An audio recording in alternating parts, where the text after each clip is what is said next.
இது பிலிப்ஸோட 10 watts inverter bulb. இந்த bulb இருந்தால் போதும், உங்கள் வீட்டில் இன்வெர்ட்டர் கூட தேவை கிடையாது. கரண்ட் போனாலும் லைட் எரியும். கரண்ட் போனதுக்கப்புறம் 4 ஹவர்ஸ் வரைக்கும் லைட் எரியும்னு பிலிப்ஸ் கிளைம் பண்ணுறாங்க. பட் நான் டெஸ்ட் பண்ண வரைக்கும் 3 ஹவர்ஸ் கூடவே லைட் எரியுது. ஆன்லைனில் காம்போ ஆஃபரில் 2 பல்ப்பு 1100 ரூபீஸ்க்கு நான் வாங்கினேன். கரண்ட் இருக்கும்போது நீங்கள் சுவிட்ச் போட்டிருந்தீங்கன்னா இந்த லைட் எரியும் போது ஆட்டோமேட்டிக்காக அதுவே சார்ஜ் பண்ணிக்கும்.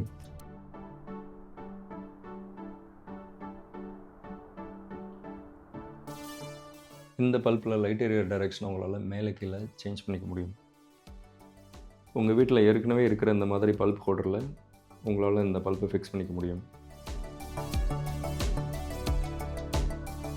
இந்த லைட்டோட வெளிச்சம் எவ்வளோ பிரைட்டாக இருக்குன்னு சொல்லிட்டு பாருங்கள். இந்த மாதிரி வீடியோஸ் பார்க்கணுன்னா இந்த சேனலை சப்ஸ்கிரைப் பண்ணிக்கோங்க.